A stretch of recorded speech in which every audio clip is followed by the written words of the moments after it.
Hello, it's November 6th, 2016. I'm Tony Smario, coming to you from my father, BroSal.org YouTube channel. And I thought we should do a end times trending on the election coming up in a couple of days. And,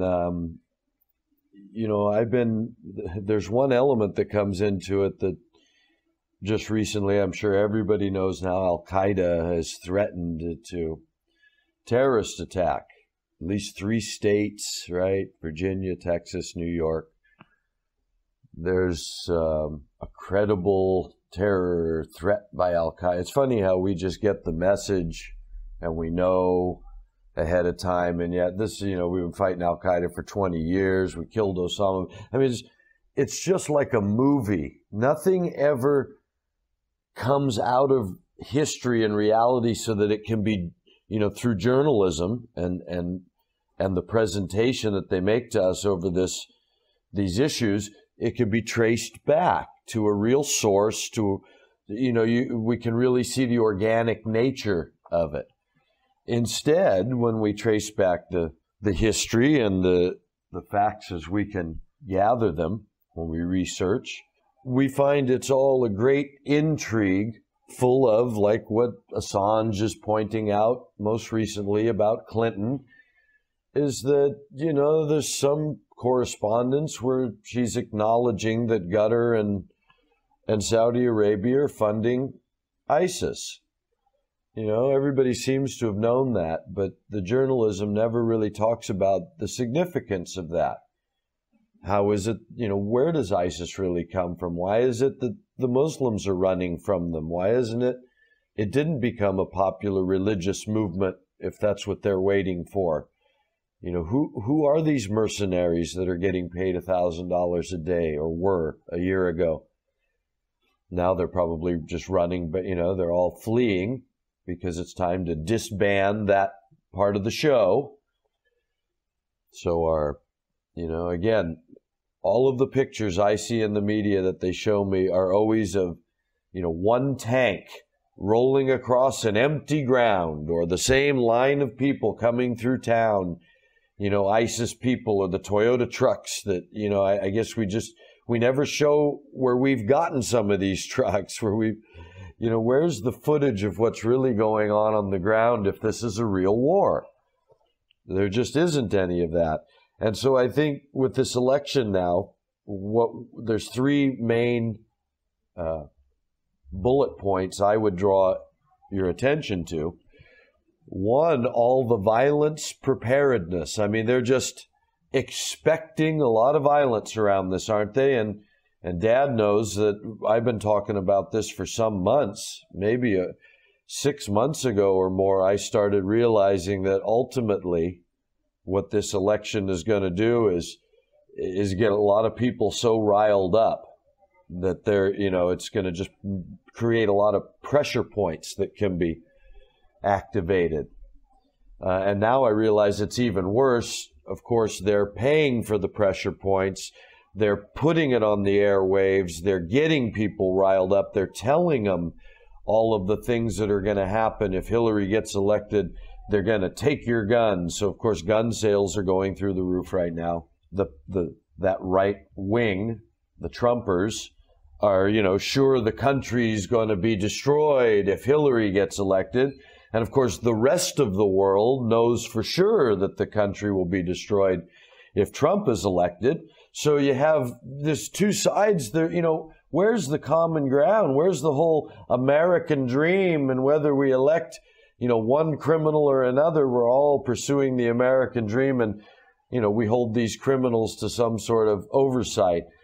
We've realized that we don't get any oversight. These, and I love how they talk about it, what Hillary will do, what Trump will do, as if Hillary can do that, as if Hillary herself can decide to take the guns away or go to war, change laws. Theoretically, yes, they have these executive orders, but those can be overwhelmed by public opinion. It's just the public doesn't get out and do anything. And the Congress doesn't do anything. And the media doesn't do anything. So you know that that the particular program that they're on must be one that they mean to be on, no matter how chaotic it looks in our eyes. The chaos for us, I mean, you have to understand that's orchestrated. We are supposed to see chaos. For them, that's success. It's working perfectly when the people are running scared from enemies and systems are in chaos. They have all the control. They have all the answers. They have all the control. So when you want to put yourself in a position of having all the answers and all the control, what you do is you stimulate the chaos on the other end. And that gives you the answers and the control. And so if you can imagine that that's what they're doing, they have all the airwaves, they have all the money, they can say anything they want, they can pull any string they want. They could find us a real smart, decent human being to run for president if they wanted to. They don't want anybody like that in Congress or running for president or running banks or running industries or running the rating agencies, right? They can't, that's not how it works. So if you just stand back and look at who gets paid to run this show, it's all a bunch of lying, nobodies, empty suits, talking heads. So why would that be if they didn't want that? It just, they have the money. You can pay any kind of people you want. So what are they showing us? Violence preparedness. Everybody's getting ready for the violence that's bound to come. Even before the election, they have to be ready in those swing states where you have, a lot of question as to who's going to take it, because you got an equal amount of Republicans and Democrats. I mean, they're expecting violence among Americans over this. So, I was saying it some time ago that this was what I saw as potential. Now I realize, no, it's not potential fallout. It's actually the planned outcome. This is what they're aiming toward. And to add to it, now you got this Al-Qaeda threat. And I say that this is very interesting because it does, one of two things, really. At the very least, it keeps people away from the polls. Tell my mother that Al-Qaeda might be blowing up the polls with lone gunman nutcases, and she's going to say, well, I'm not going to vote. So-and-so's probably going to win anyway. The polls say, so I'm not going to vote. So if anything, it keeps people away from the polls, perhaps. And for another thing, if they do have a false flag that drives people en masse away from the polls in fear, then they can have sort of a false election, or they can postpone the election. I mean, something outrageous, and bring us straight into wars that never end without an election, like all the dreamers have been saying for the past year or so. Obama's going to stay for a third election. They're going to have a false flag. Well, it's, I've been against that theory all along, saying that sounds like part of the hype that they just want everybody to be all afraid over and for nothing, because they control every candidate. They control the Congress. They control the media. I mean, who are they afraid of? Why not just let the process go on as normal, unless they want to show that our whole diplomatic process has been disrupted? It's not about keeping Obama in. It's about pissing off Americans that we didn't get to vote for one of the, what do they say, the psychopath or the game show host? I forget what my friend calls them. We didn't get to vote for our psychopath or our game show host. Al-Qaeda got in the middle of it, and now aren't we upset? So anyway, that's the second point. First thing is all this violence preparedness. They're actually telling us there's going to be violence. They're beefing up all the security for it. They're letting everyone know the polls are going to be an unsafe place, and so that doesn't look good, right? The violence, it's bound to happen during and after the election, if it takes place, which I still believe it will, because I think all of this is supposed to be chaotic. It's supposed to bring chaos. So just the threat of Al-Qaeda, brings more chaos to the scene. It keeps conservative voters away from the polls. And, remember, they're in control of the violence. There is no terrorism that they don't do. Watch the Newburgh sting, you guys. The Newburgh sting. It's a poor town outside of New York, upstate New York. Dirt poor town where the poor people deal drugs on the street because they got nothing to do. And the FBI sent their agent in there and recruited these poor people to go pull a terrorist act in the name of Islam or, some Islamic fundamentalist movement and blame it on a mosque in that town when the people didn't come from the mosque. They weren't religious. They were just dirt poor and were offered a lot of money and were all concerned about hurting people. They didn't want to hurt anybody, but they were assured, you're not going to hurt. You're just going to blow up a car. Nobody will be around. You're just going to blow up a plane, but no one will be in it. These people were drawn into this by the FBI, and then the FBI steps in and arrests them like it's a foiled crime from our great crime-fighting capabilities. Okay, this is your government. It's called the Newburgh sting. If you don't know that this is how it works, you're really just taken for a ride. If you're watching TV, you're taken for a ride. Okay, and the last thing is this Assange stuff that's coming out. This is pretty heavy, coming right out and saying in the open that ISIS is funded by the governments that are favorable, that are also, contributing to the Clinton Foundation, that she's absolutely in bed and perfectly aware that the people that are her friends and keep her in power are funding ISIS. ISIS, of course, isn't what we are told it is. It is a proxy army. It's a mercenary army to get something done.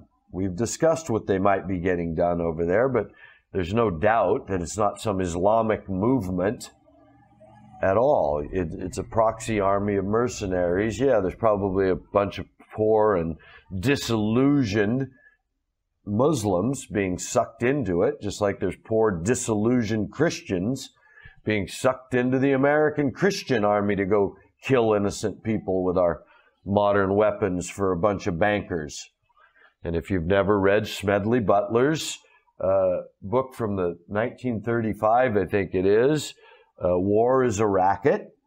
Here's a World War I hero that will tell you exactly what we were doing even from that perspective and how long we've been doing it. So, and the other thing that Assange points out with regard to this election coming up is that he says all the real power, all the weapons manufacturers, the military industrial complex, all the Wall Street bankers, all of the real power complex are all in Hillary Clinton's court. So in Assange's words, he said, Trump can't win.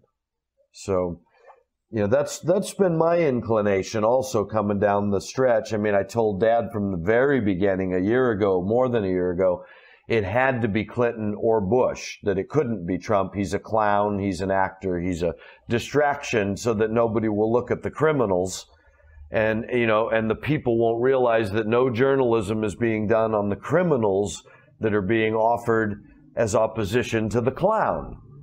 And if I had to bet coming down the stretch, I would bet that it's all, as I saw from the beginning, Donald Trump's been a clown distraction so that you could get someone like Hillary Clinton or Jeb Bush elected.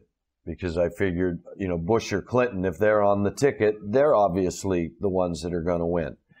And so Bush bowed out so early as to make it obvious that this, Donald Trump show could go on. And that's completely distracted until this very last minute the fact of what an absolute criminal Hillary Clinton is, who she's in bed with. But the fact that they're leaking all that out through Assange now, because I don't think that's any accident. They could shut that down so quick if that was really disrupting their plans. They'd send a friggin' missile into that building he's in, and they'd blame it on ISIS. So the fact that we're seeing that means they want us to see that.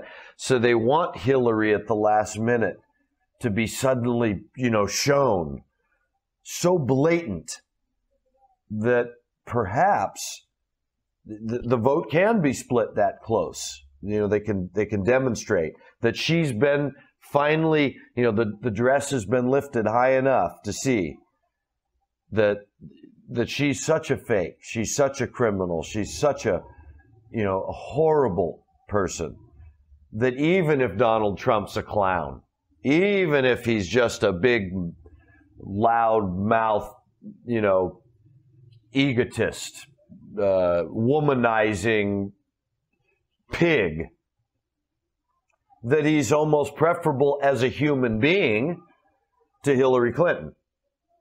And I think they're playing a little bit of that right now for everybody. And again, what could that possibly do in my eyes except drive the wedge, make the chaos that much worse?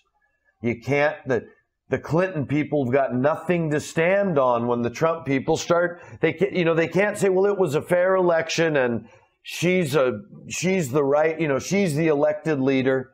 Man, the rest of the world can at least say, man, Julian Assange points out she's funding her friends are funding the terrorists.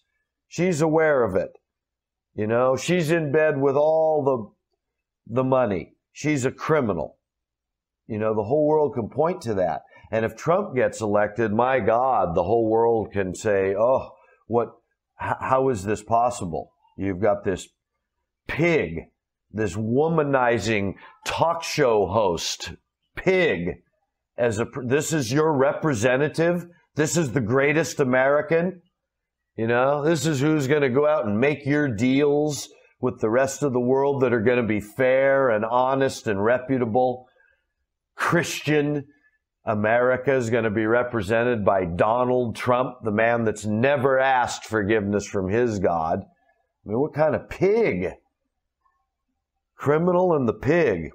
So anyway, in case you haven't been paying attention, what else is trending is real chaos coming to Europe, guys. Unemployment. I mean, the rest of the world, yes, look at Indonesia, in Jakarta. They're calling for the ouster of their governor of Jakarta because he's a Christian who made a slanderous remark, or as far as the Muslims are concerned, about the Quran.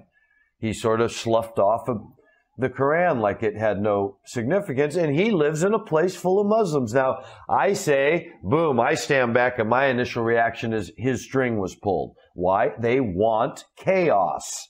And now they've got it in Jakarta over. I mean, is he an idiot? He doesn't know that the people he rules over or as a governor are Muslims, and you don't do that? And why would you do that as a Christian anyway? The only other people waiting for Jesus, the only other people whose holy writings acknowledge Jesus is coming from a virgin and being the true Messiah, why do you have to slander their writings if you're their governor? So why would you do that? Why does that make any sense? Well, anyway, it's resulted in, you can see the pictures. See there, you see the pictures. People in the streets, police fighting, tear gas, people wiping the tear gas out of their face. Right? You can see it. Yet we have a war in Syria with 50,000 bomb drops. All these refugees driven from their homes. We haven't seen anything but pictures of tanks rolling across open field. People firing guns into nowhere. One bomb exploding in the distance and black smoke. Oh, okay, that's one. At that rate, 50,000 would take an awful long time to drop. So in Europe, you got unemployment there. We're showing through our media, I don't know how true this is, but even our media is showing something like 42% in Greece, around 39 or 40% in Spain, and like 38 or 39%, 37% in Italy. I mean, this is what they're talking about. The youth have nowhere to go. They have no work. So anyway, that doesn't bode well. So I would just lastly remind you, whether you believe in Christianity, I mean, nobody could believe in the Christianity that Christianity presents, but if you can, get past all the things that you haven't reconciled for yourself, this Jesus of Nazareth being, born of a virgin, Spirit of God, walk on water, turn water into wine, heal people, raise dead, raise from the dead himself.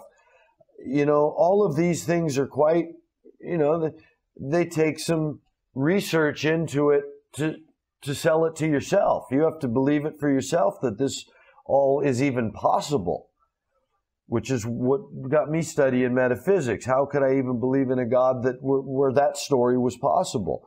But I want to remind you that this person of which all these crazy things are written about, and of which, a great number of people have found it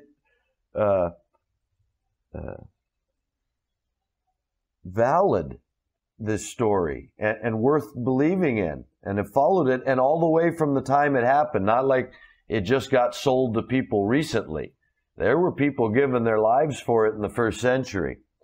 And so I would just remind you that whatever they saw, whatever convinced them, the person that they saw told us that at this end time that we think we're in, when this Jesus is going to return, they asked him what'll be the signs. And what did he tell them?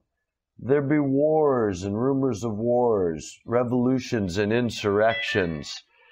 There'd be famines and pestilences, earthquakes and volcanoes in diverse places around the world, right? So, isn't it interesting, at least, that when we look at our world right now, we're in the middle of wars and rumors of wars. We got revolutions and insurrections at this time.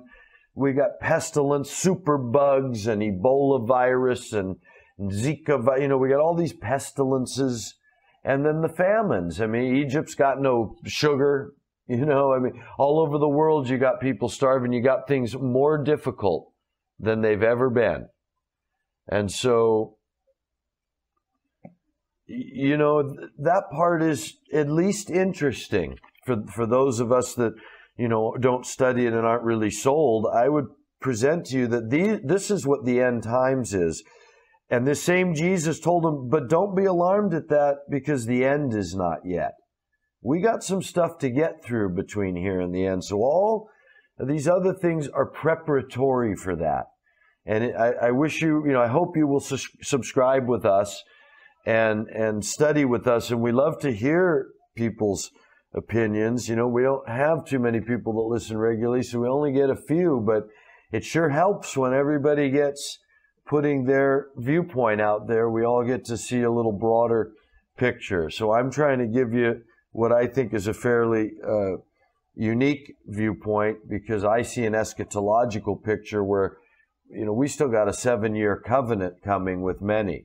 We still got some little horn king that's got to rise up and get a crown and go forth conquering and to conquer. We got 2 witnesses that are gonna show up and in my view, my eschatological view, be saying, that temple, don't rebuild that temple. The Messiah, that's the false Messiah's temple, not the true Messiah's temple.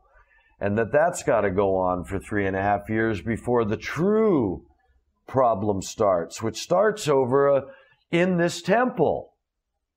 And something that appears to look to us like a supernatural happening. It says this false prophet's going to make this image in the temple speak. And everybody's going to worship this image in this temple. So this great deception is coming that isn't what's going on right now. What's going on right now is laying the groundwork for this great deception, in my opinion. And so thanks for being here. I hope we're helping some people see things on their own search, and hope you'll subscribe and watch with us. Till next week.